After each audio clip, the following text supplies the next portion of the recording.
Elhamdülillahi Rabbil alemin.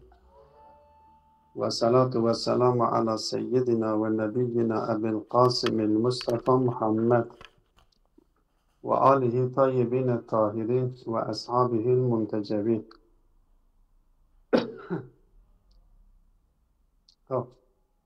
Bu hatimede, bu 16.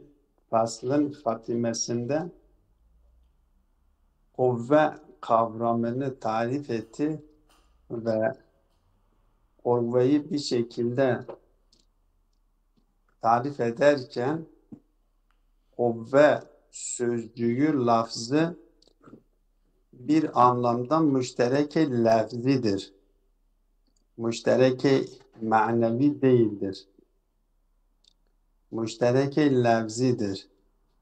Yani kuvve kelimesini, lafzını kullandığımız zaman bu 4 tane manaya geldiğini söyledi ve bu 4 tane manadan bir mana üzerinde duruyor. Ve bu son mana ki mebde'ül fiil kuvve denildiği zaman kuvveden maksat mebde'ül fiildir. Fiile kaynaklık yapan fail anlamında. Bu fail ya faili tamdır ya faili nakıstır.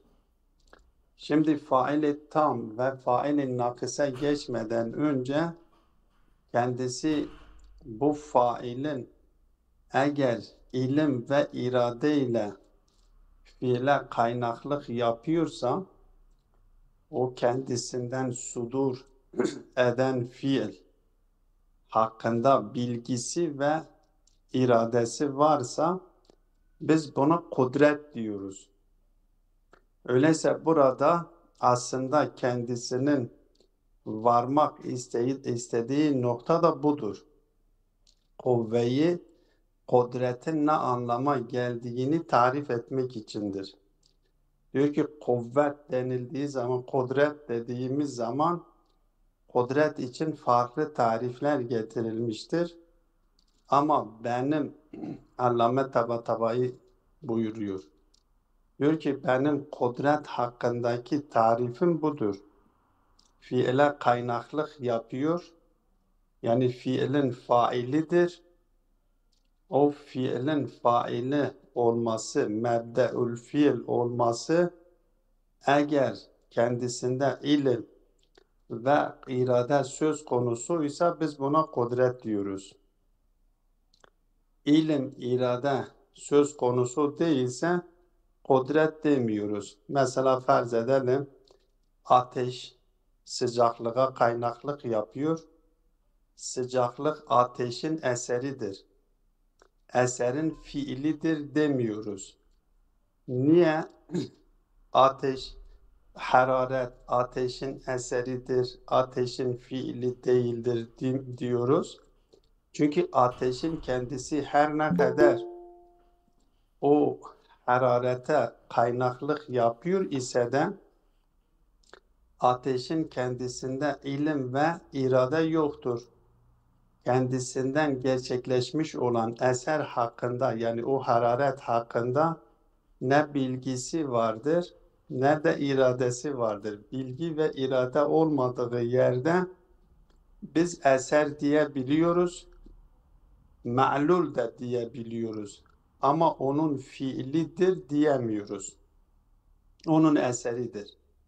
Ama eğer bir yerde bir fail söz konusudur, bir mebde söz konusudur ve o mebdeden bir eser meydana geliyor ve kendisi o mebdein kendisi o eserden haberdardır. O eseri biliyor. Eser kendisinden meydana gelmiş olan eser hakkında bilgisi ve iradesi varsa biz orada kudret vardır diyebiliyoruz. Orada kudret şeklinde kudret olarak mana edebiliyoruz. Kudret oradaki kuvveye kudret diyoruz. Bu bir tariftir. Allame Tabatabai kuvve üzerinden kuvve için getirmiş olduğu manalardan son olarak almış olduğu mana budur ve bunun neticesinde kudreti tarif etmiş oldu. Şimdi bu kudret üzerinden kendisi yapmış olduğu kudret için getirmiş olduğu tarif üzerinden mütekellimler tarafından kudret hakkında zikir edilmiş olan tarifi nakdediyor.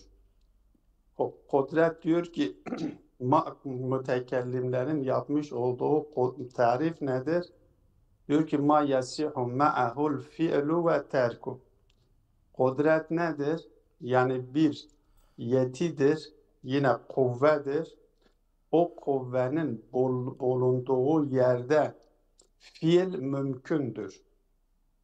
Çünkü niye fiil mümkündür? Burada o fiili gerçekleştirebilir de, fiili gerçekleştirmeyebilir de. Fiili gerçekleştirebilir, fiili gerçekleştirmiyor şeklinde aldığınız zaman o zaman buradaki nedir? Yani mümkündür. Kendisiyle beraber bir yeti vardır ve sahip olmuş olduğu o yetiden dolayı hem fiili gerçekleştirebilir hem fiili gerçekleştirmeyebilir. Diyor bu tarif bazı yerlerde doğrudur. Bu tarif biz olarak cami değildir. Daha doğrusu öyle söylesek daha doğrudur. Bu tarif cami değildir. Her yerde bu kudretin olduğu kudretin bu şekilde tarif edilmesi bütün kudret sahibi olan bütün failleri kapsamıyor. Neden? Diyor ki bu tarif sadece cüz'ül ille olan yerlerde doğrudur.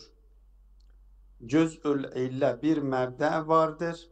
Ki dün bu konu hakkında da örnekler de vermiştik. Bir yerde kudret vardır. Mesela farz edelim insanda. İnsanın kendisinde kitabet kudreti vardır.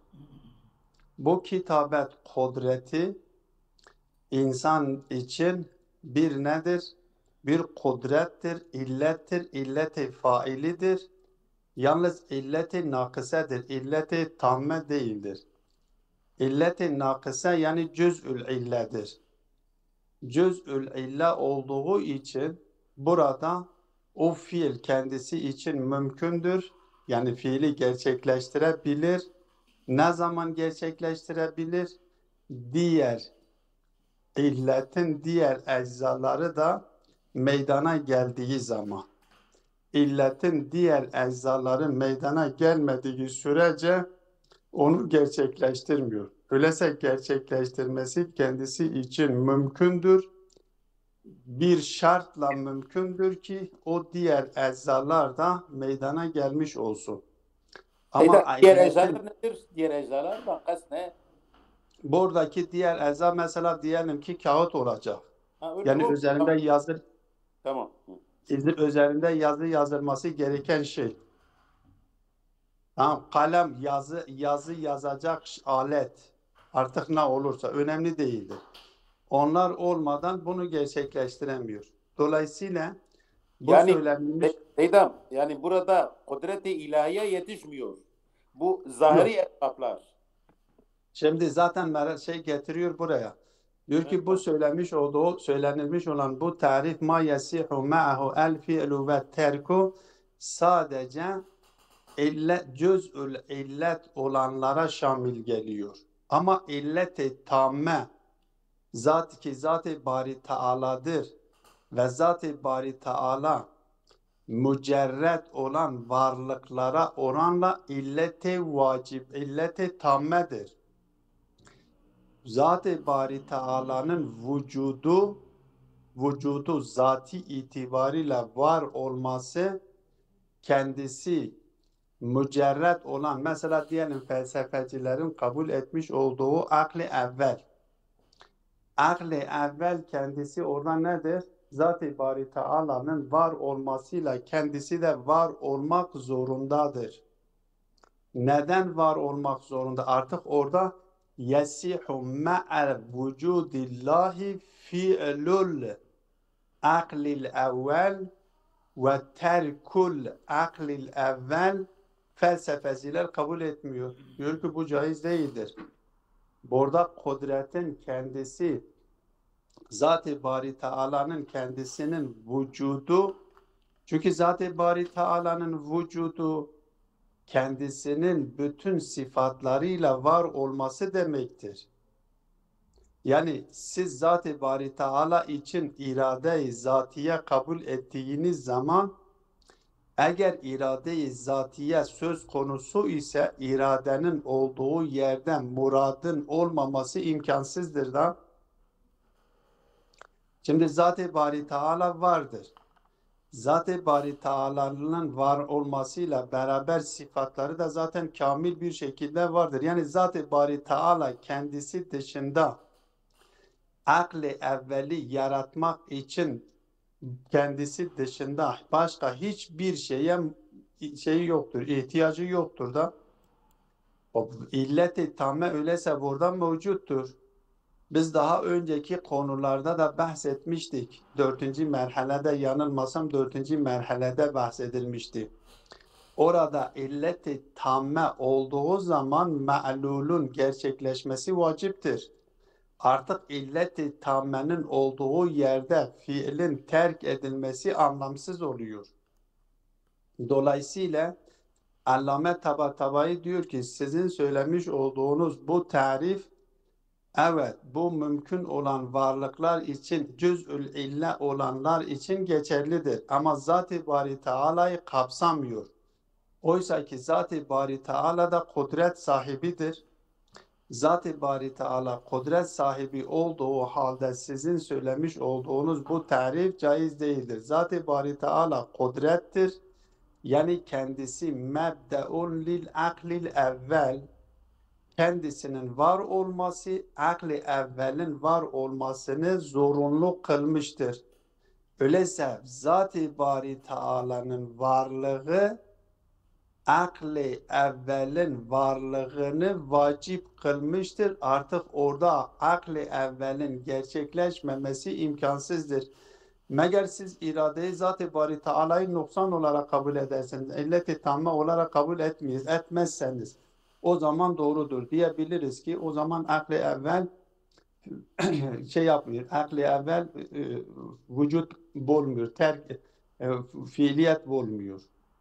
Dolayısıyla Allame'nin buradaki bu tarife yapmış olduğu işgal budur. Diyor ki bu ya şeydir, cami değildir. Zira Zat-ı Bari Teala'yı kapsayabilecek nitelikte değildir. Zat-ı Bari Teala bağlamında biz vaciptir dediğimiz zaman şöyle bir, hani o felsefeciler sudur anlayışını kabul ediyorlar. Sudur anlayışını kabul etmekle Zat-ı Bari Teala'nın mecbur olduğunu sanki mecbur kılmış oluyoruz gibi bir şey çıkıyor, bir sonuç çıkıyor. Kendisi ona da cevap veriyor. Diyor evet, siz buradan bu söylediğimiz tariften ve yaptığımız açıklamaktan şöyle bir sonuç alabilirsiniz. O zaman Zat-ı Bari Teala buradan mecburdur. Zat-ı Bari Teala'yı biz burada o fiili gerçekleştirmek mecburdur ve o fiile yönelik kudreti söz konusu değildir diyebilirsiniz. Diyoruz ki yok, oradaki cevap şöyledir. Diyoruz ki o fiili vacip eden Zat-ı Bari Teala'dır. Bu farz edenin biz Zat-ı Bari Teala'yı mecbur kıldık. Farz ediyoruz. Şimdi Zat-ı Bari Teala'yı mecbur kılan kimdir? O fiilin kendisi midir? Eğer desek fiilin kendisi Zat-ı Bari, çünkü eğer Zat-ı Bari Teala mudter ise ya mucber ise, yani cebr ile mecbur kılınmış ise o zaman bir cabir olması gerekiyor. Yani onu mecbur kılan bir şey olması lazım. Burada onu mecbur kılacak iki tane ihtimal vardır. Bir ihtimal onu mecbur kılan onun fiilidir, onun eseridir. Yani aklı evvel onun mecbur ki onun fiilidir. Aklı evvel onu mecbur kılmıştır. Diyor ki aklı evvel onun fiilidir. Onun eseri olan kendisinde eser kendisini mecbur kılamaz ki. Eğer kendisi onu mecbur kılsa devr meydana geliyor. Onun eseri nasıl onu mecbur kılıyor? Öyleyse onun eseri onu mecbur kılamıyor. Zat-ı yahut da ikinci ihtimal da şudur ki Zat-ı Bari Teala dışında ve onun fiili dışında başka bir şey onu mecbur kılmıştır. Zat-ı Bari Teala dışında onu mecbur kılacak bir şey söz konusu değildir ki. Onun için buradaki mecburiyet Zat-ı Bari Teala'nın kendisinden kaynaklanıyor. Yani vacibun minhudur, vacibun aleyhi değildir. Zat-ı Bari Teala vücudu kamil olduğu için, illet-i tamme olduğu için onun fiilinin ondan gerçekleşmesi de vaciptir. Artık orada yesihu minhu el fi'lu ve terk anlam vermiyor ki. Zat-ı Bari Teala'nın iradesi var mıdır? Vardır. İradesi zatî midir? Zatidir. İradesi muradsız oluyor mu? Olamaz. Zat-ı Bari Teala eğer varsa kendi iradesiyle birlikte vardır. Kendi iradesiyle birlikte varsa muradı da vardır.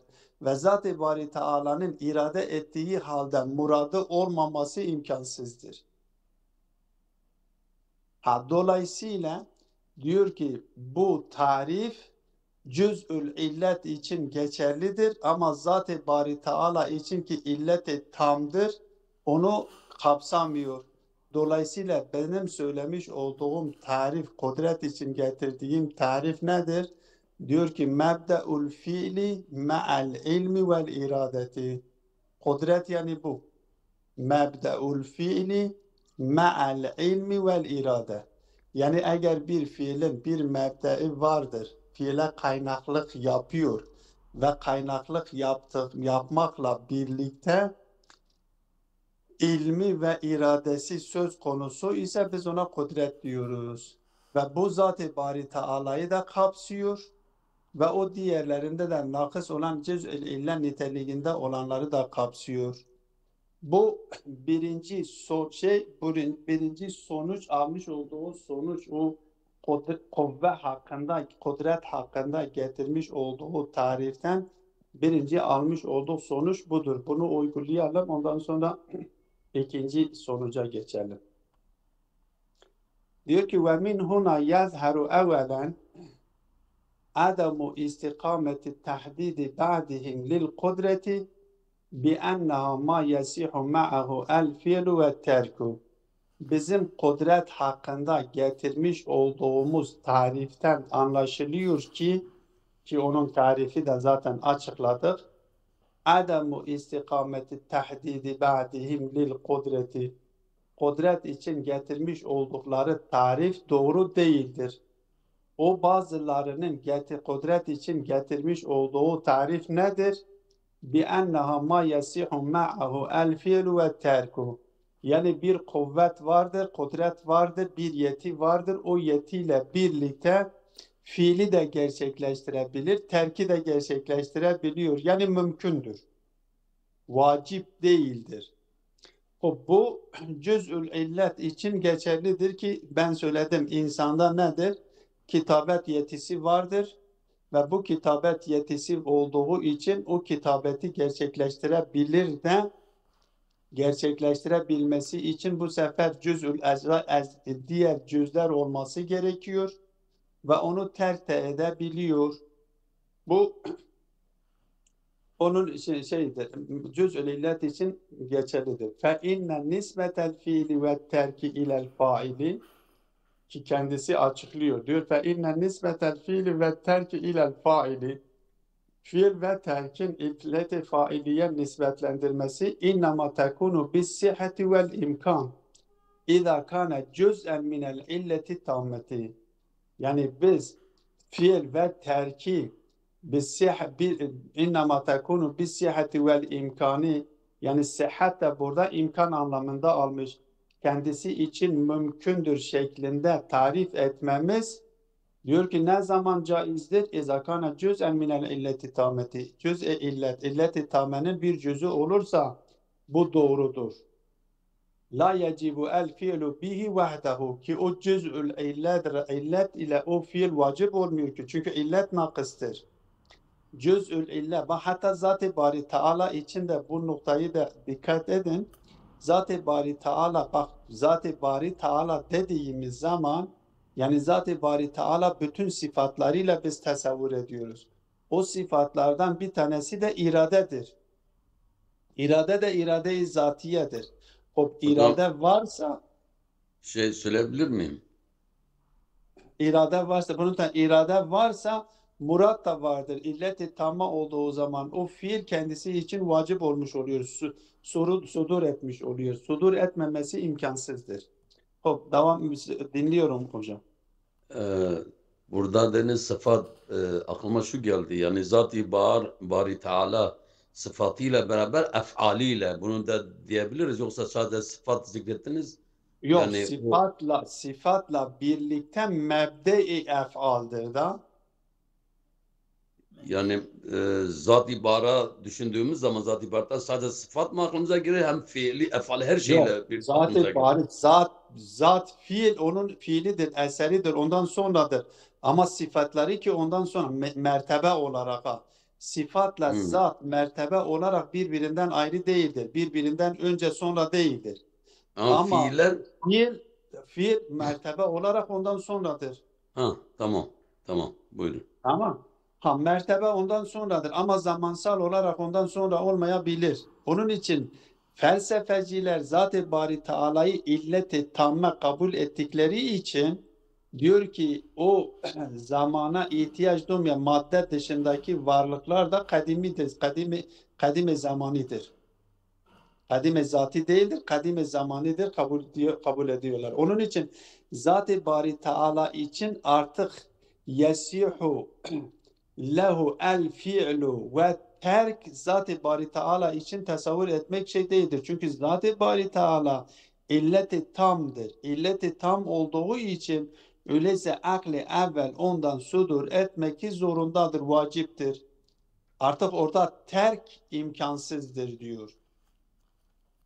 Hop. Evet, ben bihi nereye geldik? Evet, ve ne dedik? La yecibu el fiilu bi vahdehu. Bu illeti cüz'ül illet olarak kabul etmiş olduğumuz illet ile o fiil vacip, sadece o cüz'ül illetle fiil vacip olmuyor. Bel bihi ve bi bakiyetil ecza illeti tetimmu biha el illetu tamme. Belki onunla birlikte o fiili gerçekleştirmek için gerekli olan diğer illetlerin gelmesiyle, ki o illeti tam oluştuğu zaman o fiil gerçekleşiyor. Ki örnek verdim, kitabet meselesinden örnek verdim. Bende kitabet yetisi vardır ama ben cüz'ül illeyim. O üzerinde yazı yazılacak şey de olması gerekir. O yazı yazacak kalem de mürekkep de olması gerekiyor. Bunlar hepsi bir araya geldiği zaman bu illet-i tamme oluyor. İllet-i tamme olduğu zaman artık yazı da ortaya çıkmış oluyor. Ve emmel failu tammul failiyeti, ama failiyeti tam olan ki Zat-ı Bari Teala gibi, ellezi huve vahdehu illetun tammetun kel vacibi Teala, ki kendisi tek başına illettir. Kendisi dışında, en azından mesela madde alemi için biz diyebiliriz ki Zat-ı Bari Teala illeti tamdır ama illeti muidde gereklidir. Mesela madde, Zat-ı Bari Teala maddeyi oluşturmadan, suyu oluşturmadan susuzluğu giderir mi, gidermez mi? Yani su olmaksızın susuzluk giderilir mi, giderilmez mi? Yani bu madde alemindeki illetler şey olan muidde, illeti muidde gereklidir. Zat-ı Bari Teala şerait diyoruz. Zemine olması gerekiyor. Biz madde aleminde başka şeylerin dahil olması diyebiliriz. Mesela farz edelim benim bana ait, bana nispetlendirilen fiil, bana nispetlendirilmesi için beni ilk önce ben olmam gerekiyor. Beni var etmeden bana bir şey nispetlendiremez Zat-ı Bari Teala. Mümkün değildir. Çünkü mümkün olmayanlara Zat-ı Bari Teala'nın kudreti taalluk etmiyor. Dikkat edin, bana ait olan, özellikle bak diyorum, bana ait olan bir fiili, eğer bir fiili bana nispetlendiriyorsa, o zaman beni ilk önce var etmesi gerekiyor ve o fiili benim üzerimden, benim katkımla, yani bana bir yeti verecek ve bana vermiş olduğu yetiyle ben o fiili yaptığım zaman bana o fiili nispetlendirebilir ve diyebilir ki sen bu fiili yaptığın için bu fiilden ötürü seni cezalandırırım ya seni mükafatlandırırım. Ben olmadan bunu yapamaz ki, bu mümteniyedir. Ha, bu madde aleminde bu şekilde biz de şey yapabiliriz. Mesela farz edebiliriz ki ikinci akıl için birinci akıl, eğer o felsefecilerin kabul etmiş olduğu o sudur teorisini kabul edersek, akıllar silsilesini kabul edersek, birinci akıl, ikinci akıl, üçüncü akıl şeklinde kabul edersek, o zaman birinci akıl olmaksızın ikinci aklın vücut bulması imkansızdır. O zaman birinci akıl ikinci akıl için cüz'ül illet oluyor. Dolayısıyla Zat-ı Bari Teala birinci akıl için illet-i tammedir ama ikinci akıl için birinci akıl da dahildir. Dahil olduğu için o ikinci akıl icat edilmeden birinci akılın icat edilmesi imkansızdır. Ama birinci akla oranla Zat-ı Bari Teala illeti kamildir, illeti tamdır. Ve orada artık terk mana anlam kazanmıyor. Allame bunu söylüyor. Ve emmel failu tammul failiyeti lezi huve vahdehu illetun tammetun kel vacibi Teala فَلَا مَعْنَى لِكَوْنِ نِسْبَةِ الْفِعْلِ وَالتَّرْكِ اِلَيْهِ بِالْاِمْكَانِ. Artık bil imkanla burada onunla fiili ona nispetlendirmek anlamsızdır. Niye? Çünkü Zat-ı Bari Teala kendisi bizzatihi kendi bütün sıfatlarıyla mevcuttur. İradesiyle birlikte mevcuttur ve onun dışında birinci aklın yaratılması için başka hiçbir şeye ihtiyaç duyulmuyor. O zaman bu aklı evvel vaciptir. Artık orada terk edilmesi anlam taşımıyor diyor. Ve dolayısıyla bu şekilde kudreti mana etmek sadece madde aleminde cüz'ül illet olan illetlere şamil geliyor. Ama Zat-ı Bari Teala'yı kapsamıyor. Ben bir şey aklıma gelmişken müsaadenizle hocam. فَلَا مَعْنَى لِكَوْنِ نِسْبَةِ الْفِعْلِ وَالتَّرْكِ بِالْاِمْكَانِ. Yani burada وَالتَّرْكِ بِالْاِمْكَانِ demeseydi فَلَا مَعْنَى لِكَوْنِ نِسْبَةِ الْفِعْلِ doğru olur, yanlış olurdu, öyle değil mi? Evet, falan mana likuni nisbetil fiili ve terki ileyhi, yani biz fiili ve terki Allah'a nispetlendiriyoruz. Bu nispetlendirme de bil imkandır, bil vacip değil. Bunun anlamı yoktur. Niye? Çünkü illet tammedir. Yani sadece desek ki nisbetil fiili ileyhi olsa zaten nisbetil fiil vardır. O zaman o Vardır, anlamsız nispet fiildir. Heh, Orada şey değil, bil imkan burada söylemesi zorundadır. evet, O tamam, doğru olmayan bir imkandır. Bir imkan şeklinde ona nispetlendirmenin tamam, anlamı yoktur. tamam, evet. Hocam, akli sani Zat-ı Bari'nin şeyle o tek başına nasıl olur? Yani Olmuyor. akıl evvel o da o cüzü olur. Olmuyor. Akıl, bakın dikkat edin. Bizim farzımız budur ha. Farzsız diyebilirsiniz. Şöyle de diyebilirsiniz. Çünkü kaideyi el vahidu la yasturu minhu illel vahid, bu kaideyi eğer kabul ederse ki felsefeciler bu kaide üzerinden bu sudur teorisini açıklıyorlar. Şimdi el vahidu la yasturu minhu illel vahid kaidesini kabul ettiğimiz zaman o zaman akli evvel dışında diğer akıller, ikinci akıl birinci akıl olmadan ikinci akıl olmaz ki. Seydam o sonradan Dahil olmuş oluyor. o sonraki cevaptır. Hani Seyda dedi ya bunun cüz'idir. Seyda dedi ya başka yani elleti tamme cüz'i yoktur. Zat-ı barinin elleti akle saniye. Akle Akli saniye saniye illeti tamme değildir hocam. iradesi sanki cüz'i olmuyor mu orada? Yok, Zat-ı Bari Teala akli sani için illeti tamme değildir. Akli evvel için illeti tammedir. O zaman zat-ı bari akle sani için bir cüz oldu. Tamam. Mesela akli evvel olmadan, Hı, şimdi akli evvel olmadan akli sani mümkün müdür? değil. Hop, o zaman Allah'ın iradesi ona taalluk etmiyor ki. Yani Seyda demek istediğim zat-ı barinin iradesi yani olunca diğer bir şeye gerek kalmaması gerekiyor. Yok, tamam, Zat-ı Bari Teala'nın iradesi neye taalluk etmesini bilmemiz gerekir. Zat-ı Bari Teala'nın iradesi mümteni olanlara taalluk eder mi? Hayır, etmez. Evet. Hop, akli evvel olmadan akli sani mümteni midir, mümkün müdür? Yani şartı yerinde olacaktı zat-ı barinin Ha. iradesi taalluk edecek. Tamam Seyda. Ha, tamam. Yani akli evvel olmadan akli sani mümtenidir. Mümteni olanlara Allah'ın iradesi taalluk etmiyor ki. Biraz önce söylediğim, ben üzerimden söylediğim gibi, eğer bana bir şeyi nispetlendiriyorsa, bana nispetlendiriyorsa, o zaman beni var edecek, ben bir fiili de yapabilecek gücü de bana verecek ve o ihtiyarı da bana verecek ve ben o ihtiyarımla o fiili gerçekleştirdiğim zaman o fiili bana nispetlendirecek ve bana nispetlendirmek üzerinden beni ya cezalandırır ya mukafatlandırır. Bu ilahi Ama kanunlarıdır.